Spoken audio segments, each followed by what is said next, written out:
Live from Arkansas's streaming leader, this is THV 11 News at 6. A happy ending in a search you followed on your devices all day. 4-year-old Brooklyn Tuttle found after authorities find her wandering in Lonoke County hours after declaring her missing. But now she's safe and found. Many want to know how it all got started. Thanks for joining us tonight at 6. I'm Hoyt. And I'm Faith Woodard. Brooke has the night off. Both Lonoke County and state officials spent the day searching, using all kinds of tools at their disposal. THV 11's Carter Thweet spoke to those officials and was there when the news broke. Carter, what more can you tell us?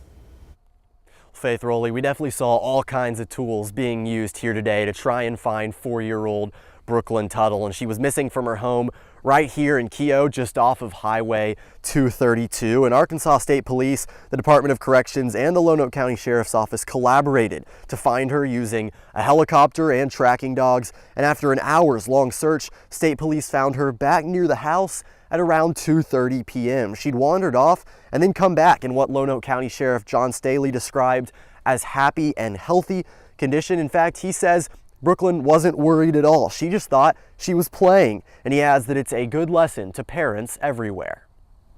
Our goals, just as any parent is, to make sure you keep an eye on them, or any guardian too, because they can sneak away at the turn of your head, and that's what happened today.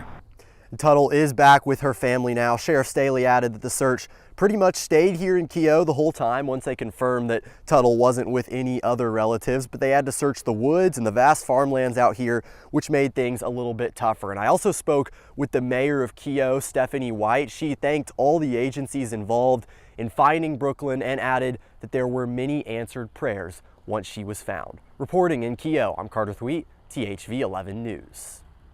Carter, thank you. Meanwhile, in Pine Bluff, the search still on for Jonelle Brandon, who hadn't been seen since May. And despite no new leads, detectives down there say they won't stop the search until she's found. And that's why they're asking you to call if you have any information that can help. Her family says she is 5'2" with distinct burn scars on her neck and right arm. Well, another stunning fall day today. Temperatures manage the lower to mid 70s, and this is the end of the day. Still a little bit of your sunset out there, but it's disappearing. The sun is going away since we fell back. There you go. Beautiful shot over Little Rock this hour. Here are your current numbers, and we are sitting at 61 downtown. It's 59, a little cooler up in Clinton, 59 Camden, Stuttgart at 62. These temps are going to drop pretty quickly tonight. We're looking at middle to upper 40s once again tomorrow morning around 6 o'clock. And then tomorrow afternoon, your forecast highs once again returning into the middle to upper 70s. So another pleasant to mild to warm day for some. How long does it last? A few more days, and then it's going to get colder as we head into the early part of the week next week. I'll have that forecast in just a few minutes. We want to reopen the government. We want to find a bipartisan path forward toward enacting a spending agreement that actually makes life better for the American people, that lowers costs for the American people, as opposed to the Trump economy, where things are getting more expensive by the day. House Minority Leader Hakeem Jeffries sticking up for his party, saying the Democrats are trying to reopen the government. This after the Senate failed to pass a short-term funding bill for a 14th time earlier today. That voting ending with 54 yeas, 44 noes, and that's 6 short of moving forward.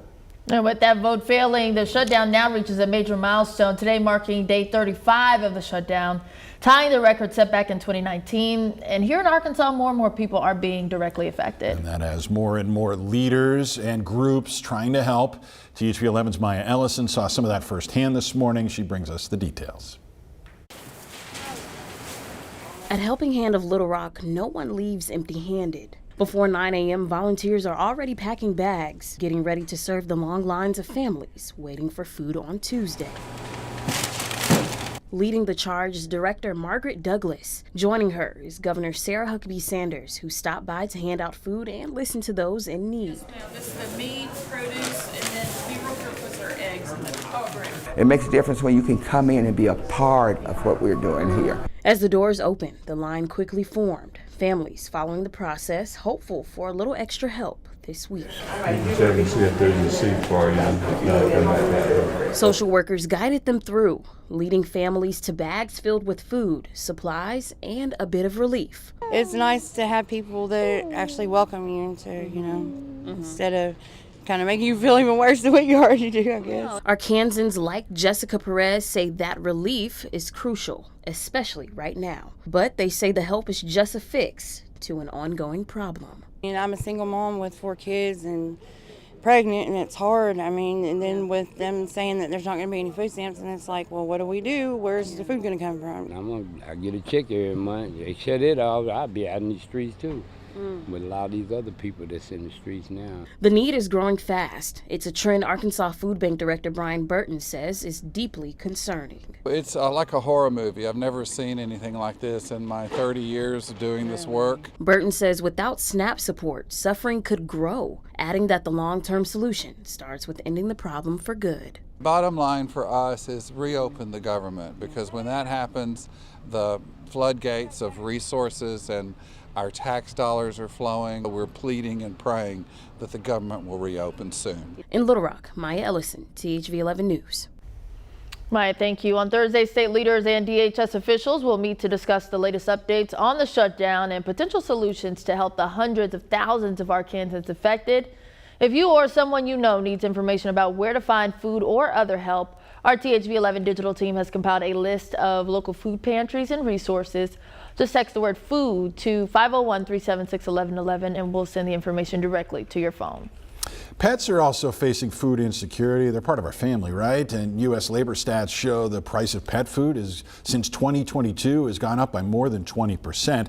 What's behind the price hike? Experts say the pandemic, coupled with the demand for premium wet foods, have driven all pet food prices up, and they're stayed there since. They also say the longer that humans struggle to find a meal, the longer pets will as well. Unfortunately, a lot of people, if it comes as a choice between feeding their kids and feeding their pets, they're going to choose feeding their human kids. And so a lot of the time the animals will end up in a shelter. Dry foods, the price of that has increased the lowest amount. Experts expect it to stay that way and say manufacturers won't lower the prices now that they've been able to sell them for higher prices. As winter nears, preparations are underway to get you ready. How RDOT is preparing for road work and what experts are saying about your HVAC system after the break. Yeah, now's the time to prepare. Although readings are in the middle 70s here the next few days, it's going to get much colder on the other side of the weekend. I'll have that forecast for you next. Plus, get your signs ready.